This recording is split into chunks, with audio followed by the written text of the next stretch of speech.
Hi hello welcome to జాటివి. కూకట్పల్లిలో జరిగిన బీఆర్ఎస్ శ్రేణుల సమావేశంలో స్పెషల్ ఇంటెన్సివ్ రివిజన్ ఓట్ల సవరణ కార్యక్రమంపై BRS working president KTR presentation ఇచ్చారు. కాంగ్రెస్ బీజేపీ నమోదు చేసిన దొంగ ఓట్లపైన ప్రత్యేక శ్రద్ధ వహించాలి. దీంతో పాటు ఏ ఒక్కరి ఓట్లు కూడా పోకుండా పార్టీ శ్రేణులు ప్రజలకు అండగా ఉండాలని కోరారు. దీనికోసం ప్రతి బూత్ నుంచి తగిన ప్రణాళికతో ముందుకు పోవాలని కార్యకర్తలకు పిలుపునిచ్చారు కేటీఆర్. ఇవాళ నేను ఇక్కడికి వచ్చింది ప్రత్యేకంగా మీ అందరికి ఒక ముఖ్యమైన విషయం మీకు చెప్పడానికి. కేంద్ర ప్రభుత్వం ఈ మధ్య కాలంలో ఒక కార్యక్రమం తీసుకొని వచ్చింది. స్పెషల్ ఇంటెన్సివ్ రివిజన్ అంటే మన ఓట్లకు సంబంధించిన కార్యక్రమం. ఈ బూత్ లెవెల్ ఏజెంట్ల కోసం మీరు ఏం చేయాల్సి ఉంటుంది ఎస్ఐఆర్ కార్యక్రమంలో అని చెప్పి మీకోసం ఒక ప్రజెంటేషన్, ఆ ప్రజెంటేషన్ తర్వాత మీకు ఇది ప్రత్యేకంగా ఒక హ్యాండ్ బుక్ కూడా మీకోసం తయారు చేయడం జరిగింది, మీకు ఇవ్వడం కూడా జరుగుతుంది. ఒక్కసారి దయచేసి అందరూ కూడా స్క్రీన్ మీద కాన్సన్ట్రేట్ చేయాలని చెప్పి హృదయపూర్వకంగా మీ అందరినీ కోరుతా ఉన్నాం. ఈ ఎస్ఐఆర్ అంటే ఏంటి? Next slide. అసలు ఎస్ఐఆర్ అంటే ఏంటిది? ఎస్ఐఆర్ అంటే స్పెషల్ ఇంటెన్సివ్ రివిజన్. ఈ స్పెషల్ ఇంటెన్సివ్ రివిజన్ ద్వారా ఏం జరుగుతుంది అంటే, మరి ప్రతి ఇంటికి ఎన్నికల సంఘం యొక్క అధికారులు, రాష్ట్ర ప్రభుత్వ అధికారులు వచ్చి ప్రతి ఇంట్లో ఎవరుంటున్నారు, ఎంతమంది ఓటర్లు ఉన్నారు అని చెప్పి లెక్కలు తీసే కార్యక్రమం ఈ ఎస్ఐఆర్ అనే కార్యక్రమం. అంటే ఒక రకమైన వడపోత కార్యక్రమం ఈ ఎస్ఐఆర్ కార్యక్రమం. ఎవరు చేస్తారు దీన్ని? ఎవరు చేస్తారు అంటే బూత్ లెవెల్ ఆఫీసర్స్ అని ఉంటారు, బిఎల్ఓస్, అంగన్వాడీ టీచర్లు, మెప్మా రిసోర్స్ పర్సన్లు. వాళ్ళే, మీకు తెలిసిన వాళ్ళే ఉంటారు, కొత్త వాళ్ళేమి ఆకాశంలోకి వెళ్ళి రారు. అంటే ఏంది అసలు ఈ ప్రక్రియ ఏంటిది, ఎన్నిసార్లు జరిగింది? ఎస్ఐఆర్ ఏమి మొదటిసారి జరగడం లేదు భారతదేశంలో. ఎస్ఐఆర్ అనేది స్పెషల్ ఇంటెన్సివ్ రివిజన్ ఇదివరకు 13 సార్లు జరిగింది భారతదేశంలో. స్వాతంత్రం వచ్చిన తర్వాత ఇది 14వ. చివరిసారి ఎప్పుడు జరిగింది అంటే మనకు ఉమ్మడి ఆంధ్రప్రదేశ్ ఉన్నప్పుడు 2002వ సంవత్సరంలో ఆనాడు ఈ ఎస్ఐఆర్ అనే కార్యక్రమం జరిగింది. మరి ఎస్ఐఆర్ లో ఏం చేస్తారు అంటే చివరిసారి ఎప్పుడైతే ఎస్ఐఆర్ జరిగిందో 2002లో ఆ 2002 ఓటర్ లిస్టు తీసుకుంటారు. అట్లాగే కొత్త ఓటర్ లిస్ట్ అంటే మొన్న 2025 ఏదైతే ఎన్నిక లేటెస్ట్ ఓటర్ లిస్ట్ ఉంటుందో ఆ రెండు తీసుకొని పక్క పక్కన పెట్టుకొని అధికారులు పోల్చి చూసుకుంటారు. ఉదాహరణకి 2002లో మీ ఇంట్లో ఒక అమ్మాయో అబ్బాయో ఆ రోజుకి పుట్టి లేదు, ఆ రోజు ఇంకా అప్పటికి పుట్టనే లేదు. ఎందుకంటే అప్పుడు పుడితే ఇప్పుడు 24 ఏళ్ళకి వచ్చింటారు వాళ్ళు. ఆ రోజు పేరు ఉండకపోవచ్చు, మరి ఈ రోజు పేరు ఉంటది. కాబట్టి రెండు పోల్చుకొని చూసుకొని ఫ్యామిలీ మ్యాపింగ్ ద్వారా మరి కొత్తగా వారిని కూడా యాడ్ చేస్తారు. అట్లాగే మీ ఇంట్లో పెళ్ళయింది, పెళ్ళైతే కొత్త కోడలు వచ్చింది. ఆ కొత్త కోడలి పేరు ఆనాడు 2002లో వేరే చోట ఉంటది, వాళ్ళ తల్లిగారు ఇంట్లో ఉంటది, ఇప్పుడు మీ ఇంట్లోకి వచ్చి ఉంటది. కాబట్టి ఆ పేరు కూడా యాడ్ చేస్తారు. ఇది అల్టిమేట్ గా ఏం ప్రక్రియ అంటే మీకు సింపుల్ గా చెప్పాలంటే ఇందులో 4 రకాల కార్యక్రమాలు చేస్తారు. ఏమైనా చనిపోయి ఉంటే ఎవరైనా పెద్ద మనుషులు వాళ్ళ ఓట్లు తీసేస్తారు, నెంబర్ 1. ఎవరైనా చనిపోతే వాళ్ళ ఓట్లు తొలగించడం జరుగుతుంది. రెండవది, కొత్త ఓట్లు ఏమైనా రాయించాల్సి ఉంటే 18 ఏళ్లు నిండింటే వారిలో ఓట్లు రాస్తారు. మూడవది, ఎవరన్నా కూకట్పల్లి నుంచి వేరే కాడికి మైగ్రేట్ అయిపోయినారనుకో, చదువు కోసమో ఇంకో దానికోసమో కూకట్పల్లి నుంచి ఎల్బీ నగర్ పోయినారనుకో, వాళ్ళ ఓటు ఇక్కడి నుంచి అక్కడికి ట్రాన్స్ఫర్ అవుతుంది. అట్లాగే ఎవరైనా ఎల్బీ నగర్కి వెళ్ళి కూకట్పల్లికి వచ్చినారనుకో, వాళ్ళ ఓటు ఇక్కడ రిజిస్టర్ అవుతుంది. అంటే 4 రకాలు. ఒకటి, చనిపోయిన వాళ్ళ ఓటు తీసేయడం. రెండవది, మీకు కొత్తగా 18 ఏళ్లు నిండితే వాళ్ళ ఓటు రాయించడం. మూడవది, ఇక్కడ నుంచి ఎవరైనా ఓటు ఇంకొకడికి పోతే ఇక్కడ తొలగించి అక్కడ రాయించుకోవడం. నాలుగవది, ఎవరైనా కొత్తగా ఓటు ఇక్కడికి వస్తే వారి ఓటు ఇక్కడ రాయించి ఒరిజినల్ గా ఎక్కడైతే ఉన్నారో దాన్ని తొలగించడం. అయితే ఇందులో ఒక చాలా ఇంపార్టెంట్ పాయింట్ మీకు ఇక్కడ ఎక్స్ప్లెయిన్ చేయాలి. ప్రతి ఒక్కరు కూడా ఒక ఎన్యూమరేషన్ ఫారం నింపాల్సి ఉంటుంది.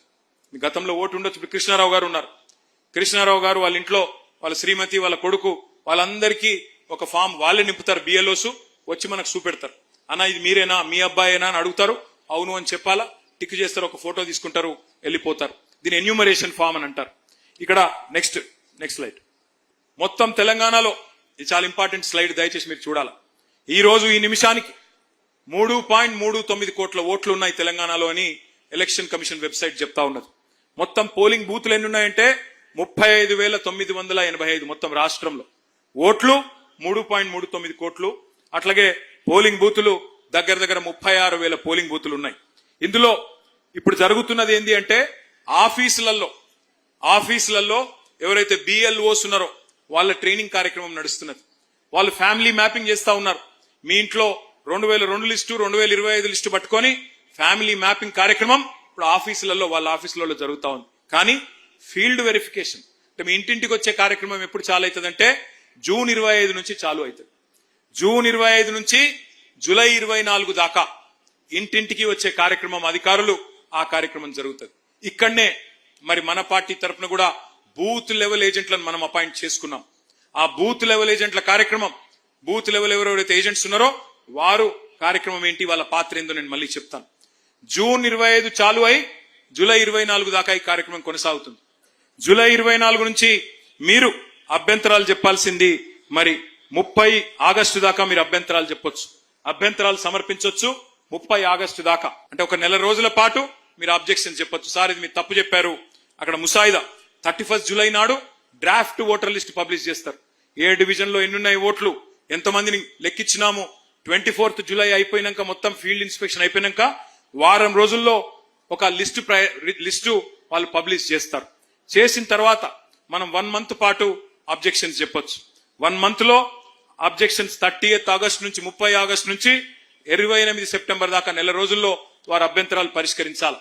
పరిష్కరించిన తర్వాత 1 అక్టోబర్ నాడు ఫైనల్ ఓటర్ లిస్టు మరి తయారైతుంది. ఇది చాలా ఇంపార్టెంట్. ఒక్కసారి మనసు పెట్టి అందరూ వినాలా. 25 జూన్ ప్రారంభమైతుంది, 24 జూలై దాకా కొనసాగుతుంది ఇంటింటికి వచ్చే కార్యక్రమం. 31 జూలై నాడు ముసాయిదా voter list, draft voter list publish అవుతుంది. మీరు 1 మంత్ పాటు అబ్జెక్షన్స్ చెప్పొచ్చు. 1 మంత్ తర్వాత వాళ్ళు ఒక నెల రోజుల పాటు మీరు చెప్పిన అభ్యంతరాల మీద వాళ్ళు సరి చేసుకోవాలా.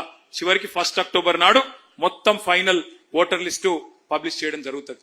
ఇదే ఓటర్ లిస్టుతోని మనం హైదరాబాద్ కార్పొరేషన్ ఎన్నికలకు పోబోతా ఉన్నాం. కాబట్టి ఎవరెవరైతే కార్పొరేటర్ కావాలనుకుంటున్నారో, ఎవరెవరైతే కార్పొరేటర్లు ఇప్పుడు ఉన్నారో మాజీ కార్పొరేటర్లు, మీ మీద బాధ్యత ఎక్కువ ఉంటుంది. మీరు దయచేసి ఏ ఒక్క అర్హుడి ఓటు, ఏ ఒక్క నిజాయితీ పరుడైన ఓటు, ఉండాల్సిన వ్యక్తి ఓటు పోకుండా కాపాడుకునే బాధ్యత మీది అనే మాట నేను విజ్ఞప్తి చేస్తా ఉన్నా. ఎందుకంటే మనం చూస్తున్నాం బెంగాల్లో 95 లక్షల ఓట్లు పోయినాయి.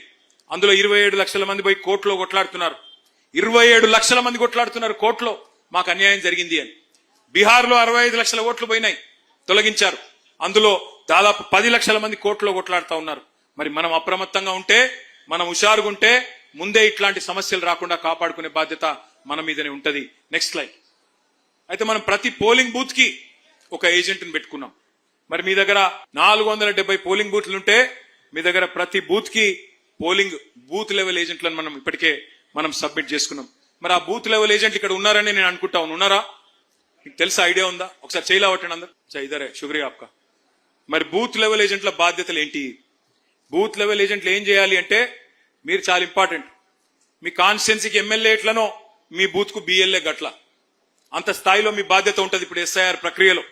మరి మీరు చేయాల్సిన పని ఏంటిది అంటే, ఒకటి ఆ ఎస్ఐఆర్ కార్యక్రమంలో ఎన్నికల అధికారులు అంటే ఎవరు? Booth level officer, anganwadi teacher కావచ్చు, అక్కడ ఉండే ప్రభుత్వ టీచర్ కావచ్చు, వారితో కలిసి పనిచేయడం. రెండవది బూత్ లెవెల్ ఏజెంట్లు ఎవరైతే ఉన్నారో అర్హులైన ప్రతి ఒక్కరూ తప్పకుండా ఎన్యూమరేషన్ ఫామ్ నింపేలాగా చూసుకోవడం. మూడవది 18 ఏళ్లు నిండిన వాళ్ళు ఎవరైనా సరే మరి వాళ్ళందరినీ ఓటర్ జాబితాలో చేర్పించడం. నాలుగవది ఓటర్ జాబితాలో ఉన్న డూప్లికేట్ ఓట్లు, చనిపోయిన వాళ్ళ ఓట్లు తొలగించేలాగా చూసుకోవడం. Next slide. ఎస్ఐఆర్ ప్రక్రియలో 4 స్థాయిల్లో అధికారులు కూడా పనిచేస్తారు. బూత్ లెవెల్లో బిఎల్ఓ ఉంటారు. అదేవిధంగా కాన్స్టిట్యున్సీ లెవెల్లో మీకు ఈఆర్ఓ ఉంటారు, electoral registration officer. General RDO గారు ఉంటారు. ఆ ఆర్డీఓ గారి కింద తహసీల్దార్ ఉంటారు, ఏఈఆర్ఓ అంటారు, అసిస్టెంట్ ఎలక్టరల్ రిజిస్ట్రేషన్ ఆఫీసర్. ఇక పైన అందరికంటే పైన జిల్లా స్థాయిలో జిల్లా కలెక్టర్ గారు డిస్ట్రిక్ట్ ఎలక్షన్ ఆఫీసర్ గా ఉంటారు. ఇది ఎందుకు చెప్తా ఉన్నా ఇదంతా అంటే, మీరు బిఎల్ఏ గారు బిఎల్ఓతో కలిసి పనిచేస్తారు. ఆ తర్వాత ఒకవేళ అక్కడ పరిష్కారం కాకపోతే మెల్లిగా నెక్స్ట్ లెవెల్ కు పోవాలా ఏఈఆర్ఓ దగ్గరికి. ఏఈఆర్ఓ దగ్గర పరిష్కారం కాకపోతే ఈఆర్ఓ, ఈఆర్ఓ దగ్గర పరిష్కారం కాకపోతే డిఈఓ. ఇదంతా మీ ఎమ్మెల్యే గారు చూసుకుంటారు. కేవలం మీకు ఇన్ఫర్మేషన్ కోసమే ఇది నేను చెప్తా ఉన్నా. Next slide. మీకు బిఎల్ఏలకు నేను చేసే విజ్ఞప్తి ఒకటే. బెంగాల్లోనో బీహార్లోనో కొన్ని ఓట్ల తేడాతోనే ఫలితం తారుమారైంది. మళ్ళీ మనకు నష్టం జరగకూడదు, మన తెలంగాణలో అది పునరావృతం కాకూడదంటే మీ లక్ష్యం ఒకటే కావాలా, ఒక్క అర్హుడి ఓటు కూడా పోవడానికి వీల్లేదు. ఈ గులాబీ కండువా కప్పుకున్న వాళ్ళు మీకు రక్షణ కవచంలాగా ఉంటారు అనే సందేశం కింద ఉండే కార్యకర్తలకు ఇవ్వాలి. కొంత అనుమాన పడుతున్నారు మన మైనారిటీ సోదరులు, ఈ బీజేపీ వాళ్ళు మా ఓట్లు ఏమైనా తీసేస్తారేమో అని చెప్పి. ధైర్యంగా ఉండాలా, వాళ్ళకు మనం ధైర్యం చెప్పాలా, మనం ఏం పని చేయాలనేది కూడా ఒక్కసారి నేను మీకు చెప్పే ప్రయత్నం చేసిన. బిఎల్ఓకి 5 బాధ్యతలు. ఆ 5 బాధ్యతలు ఏంటి? మీరు బిఎల్ఓతో పాటు మీరు కూడా ఫీల్డ్కి పోవాలా. ఆ బిఎల్ఓ గారు ఏం ఎంటర్ చేస్తున్నారో ఆ యాప్ ను కూడా గమనించండి. తప్పకుండా అక్కడ ఏమైనా తప్పు జరిగితే వెంటనే మీరు ఛాలెంజ్ చేయండి. తేడాలు ఏమైనా ఉంటే వెంటనే ఛాలెంజ్ చేయండి. ప్రతి తొలగింపును మీరు ట్రాక్ చేయండి. ఒక్క ఓటు తీస్తున్నారంటే అది నిజమా కాదా, ఇది మీకు అంతా కూడా హ్యాండ్ బుక్ లో మీకు రాసి ఉంది, కానీ మీకు చెప్పడానికే ఇది నేను ఎక్స్ప్లెయిన్ చేసే ప్రయత్నం చేస్తా ఉన్నా. నెక్స్ట్ ఇది ఒక్కసారి చూడండి. మీరు ఎన్యూమరేషన్ ఫారం, ఇది మీరు అన్ని కూడా మీ బుక్ లో ఉంటది, కానీ ఏమేం నింపాలి అందులో మీ ఆధార్ నెంబరు, మీ తండ్రి పేరు, తల్లి పేరు, భార్య పేరు, భర్త పేరు, మీ పుట్టిన తేదీ, మీ ఫోన్ నంబరు, మీ తండ్రి ఓటర్ ఐడి, మీ తల్లి ఓటర్ ఐడి, మీ భార్య లేదా భర్త ఓటర్ ఐడి, ఒక కొత్త ఫోటో, ఇవన్నీ కూడా మీ దగ్గర ఆల్రెడీ ఉంటాయి. వాటిని అందులో ఎంటర్ చేసినట్టయితే ఈ కార్యక్రమం దిగ్విజయంగా పూర్తవుతుంది.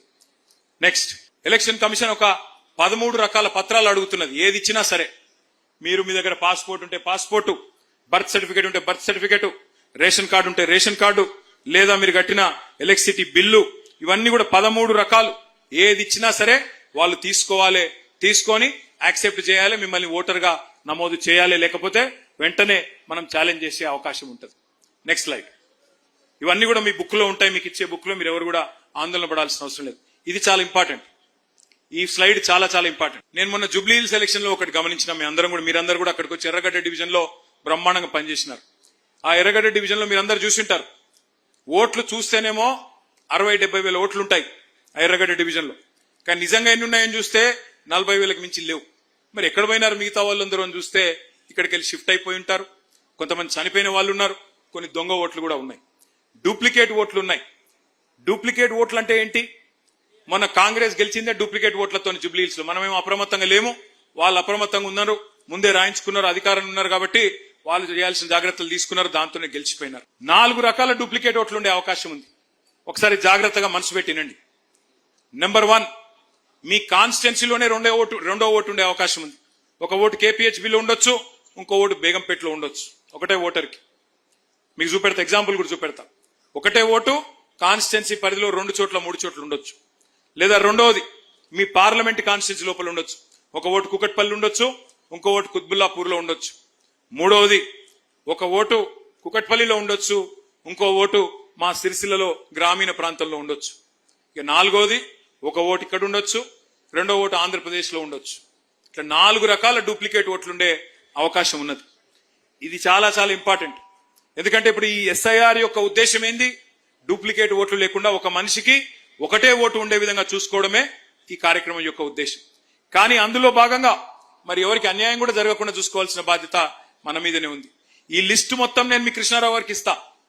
డూప్లికేట్ ఓట్ల లిస్టు కృష్ణారావు గారికి ముందే నేను ఇస్తాను. మన దగ్గర ఆల్రెడీ ఒక సాఫ్ట్వేర్ ఉంది. గతంలో ఓటర్ లిస్ట్ లో ఎన్ని డూప్లికేట్ ఓట్లు ఉన్నాయి దానికి సంబంధించిన లిస్టు కూడా మన దగ్గర ఉంది.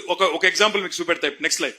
ఇది ఒక్కసారి జాగ్రత్తగా చూడండి. మీరు జూబ్లీ హిల్స్ మొన్న జరిగిన ఎన్నిక ఇది. ఒక అమ్మాయి పేరు, నిజమైన నంబర్, ఇది నిజమైన పేరు. ఒక అమ్మాయి పేరు ఏ లావణ్య, భర్త పేరు ఏ శ్రీనివాస్. కానీ ఆమెకు దాదాపు 5 ఓట్లున్నాయి. 2 జూబ్లీ హిల్స్లున్నాయి, ఒకటి ముషీరాబాద్, ఒకటి అంబర్పేట, ఒకటి ఖైరతాబాద్. ఒకటే పార్లమెంట్ పరిధిలో, సికింద్రాబాద్ పార్లమెంట్ పరిధిలో ఈ అమ్మాయికి 5 ఓట్లున్నాయి. అయితే ఇక్కడ ఒక చిన్న విషయం, అమ్మాయి ఖచ్చితంగా దొంగ ఓట్లని నేను అంటలేను. నిజంగా కూడా ఒక ఏ లావణ్య, ఏ శ్రీనివాస్, ఇంకో అమ్మాయి కూడా ఉండొచ్చు, నేను కాదంటలేను. కానీ ఆ వెరిఫికేషన్ చేయాల్సిన బాధ్యత మన మీదనే ఉంటది. ఎక్కడ నిజానికి ఆ అమ్మాయికి ఓటు ఉంది, ఈ లిస్టు మొత్తం మీకే ఇస్తా. మీకే అంటే మీ ఎమ్మెల్యే గారికి ఇస్తా, మీ ఎమ్మెల్యే గారు బూత్ల వారీగా మీకు ఇస్తారు. అప్పుడు ఏం చేయాలి? మీరు ఆ ఇంటికి పోయినప్పుడు ఆ లావణ్య గారు అక్కడే ఉంటుందా, లేకపోతే బేగంపేటలు ఉంటుందా, లేకపోతే కుత్బుల్లాపూర్లు ఉంటుందా, లేకపోతే సిరిసిల్లలు ఉంటుందా, లేకపోతే విజయవాడలు ఉంటుందా, ఎక్కడ ఉందో చూసుకొని వారిని అడగండి. మీరు అమ్మా మీ ఓటు ఇక్కడ రాయించుకుంటారా, అక్కడ రాయించుకుంటారా తెలుసుకోండి. ఏదో ఒక చోటనే ఓటు ఉండాలి, లేకపోతే నష్టం జరుగుతుంది అని చెప్పి వాళ్ళని బుదిరకిచ్చి, ఇదన్నీ కూడా నిజమైన డేటా. ఇది నేను ఇట్లా దీపిస్తే మీరు నమ్మరు. నేను చెప్పేది ఇట్లా డూప్లికేట్ ఓట్లు ఎట్లున్నాయని లెక్క దీపిస్తే ఒక్కొక్క నియోజకవర్గంలో దగ్గర 30 నుంచి 40 వేల డూప్లికేట్ ఓట్లు ఉన్నాయి. వీటిని తీసేస్తేనే రేపటి రోజున కాంగ్రెస్ బీజేపీల డ్రామాలు సాగవు. మనం ఇంకా పెద్ద మెజారిటీతో గెలిచే అవకాశం ఉంటుంది. కాబట్టి మీరు తప్పకుండా దయచేసి అందరూ సిన్సియర్ గా ఈ లిస్టు చూడాలని చెప్పి నేను విజ్ఞప్తి చేస్తా ఉన్నా. ఇక నెక్స్ట్ స్లైడ్. మీకు ఇప్పుడే నేను చెప్పినాను, మరి పార్టీ పరంగా మీ అందరికీ ఒక బిఎల్ఏ హ్యాండ్ బుక్ మీకు అందజేయడం జరుగుతుంది. ఇప్పుడు నేను చెప్పిన అన్ని వివరాలు కూడా ఇందులో మీకు ఇవ్వడం జరుగుతుంది. మరి అట్లాగే మీకేమైనా అనుమానం ఉంటే మీరు వెంటనే మీ ఎమ్మెల్యే గారికి చెప్పొచ్చు, అన్న ఇక్కడికి ఈ సమస్య ఉంది అంటే ఆయన వెంటనే మన పార్టీ ఆఫీస్ అలర్ట్ చేస్తారు. దానికి సంబంధించిన నెక్స్ట్ స్లైడ్, దానికి సంబంధించిన కార్యక్రమం కూడా మీకు వెంటనే సమాచారం కూడా ఇవ్వడం జరుగుతుంది. హ్యాండ్ బుక్ మీకు ఇస్తాము. Next slide. ఆ తర్వాత బిఎల్ఏలకు ఇంకొక వర్క్ బుక్ కూడా ఇస్తాం. వర్క్ బుక్ అంటే ఏంటి, మీకున్న 1000 ఓట్లలో ఆ డూప్లికేట్ ఓట్లన్నీ రిజిస్టర్ అయింది మొత్తం కూడా మీకు ఆ వర్క్ బుక్ కూడా మీకు పార్టీ ఇస్తుంది. అందులో మీరు టిక్కులు పెట్టుకుంటూ పోతా ఉండాలి. ఎవరిని కలిసాము, ఎవరిని లేదు, ఎవరి ఓటు మిగిలింది, ఎవరు తీసేసినాము. బాధ్యత ఎక్కువ డివిజన్ నాయకుల మీదే ఉంటుంది. డివిజన్ నాయకులు, కార్పొరేటర్లు మీకేమైనా అనుమానాలు ఉంటే మళ్ళీ మీకోసం ప్రత్యేకంగా శిక్షణ కార్యక్రమం పెట్టమంటే కూడా పెడతాం. చివరి స్లైడ్ గుర్తుపెట్టుకోండి, ఇదే మన స్లోగన్ కావాలి. మీరు ఎన్ని పోలింగ్ బూత్లలో, ఎందుకంటే గెలుపు స్టార్ట్ అయ్యేది పోలింగ్ బూత్ నుంచే. మీరు మళ్ళీ ఎమ్మెల్యే గారు 72,000తో కాదు, ఈసారి 1,00,000 ఓట్లతో గెలవాలంటే బూత్ లెవెల్లో కరెక్ట్ గా వర్క్ జరిగితేనే, మీ బూత్ లో మంచి మెజారిటీ వస్తేనే, రేపు నిఖార్సైన ఓటు మిగిలితేనే మీరు మంచి మెజారిటీతో గెలిచే అవకాశం ఉంటుంది. కాబట్టి ఎస్ఐఆర్ ప్రక్రియ ఒకవైపు, అట్లాగే మెంబర్షిప్ కార్యక్రమం ఒకవైపు, రెండింటిని కూడా సీరియస్ గా తీసుకుందాం. చివరిగా నేను చెప్పేది ఒకటే ఒక మాట, ఏ పార్టీకైనా ఏ నాయకుడికైనా గుండెకాయ లాంటిది ఆ పార్టీ యొక్క కార్యకర్తలు, ఆ పార్టీ యొక్క నాయకులు. మిమ్మల్ని ఈ కష్టకాలంలో ఇలా మీరు పార్టీని కాపాడుకుంటా ఉన్నారు. చాలా మంది పెద్ద పెద్ద నాయకులు పార్టీని వదిలిపెట్టి పోయారు. కానీ తెలంగాణలో ఒక సామెత ఉంది, కుండ పగిలితే పగిలింది కానీ కుక్క బుద్ధి తెలిసింది అని. ఎవరు మనవాళ్ళో ఎవరు పగవాళ్ళో ఇవాళ పార్టీకి అర్థమైంది. తప్పకుండా అందుకే ఇప్పుడు మిగిలి ఉండి నిఖార్సుగా కొట్లాడుతున్న సోదరులు సోదరిమణులు ఎవరైతున్నారో మళ్లీ చెప్తా ఉన్నా, మీకు మిమ్మల్ని కంటికి రెప్పలాగా కాపాడుకునే బాధ్యత నాది, మాధవరం కృష్ణారావు గారిది అనే మాట మళ్ళొక్కసారి మీకు విజ్ఞప్తి చేస్తూ, జై తెలంగాణ, కేసీఆర్ గారి నాయకత్వం, కేసీఆర్ గారి నాయకత్వం. Thank you. Hi, this is Swathi. Like చేయండి, షేర్ చేయండి, కమెంట్ చేయండి అండ్ సబ్స్క్రైబ్ చేయండి GRTV.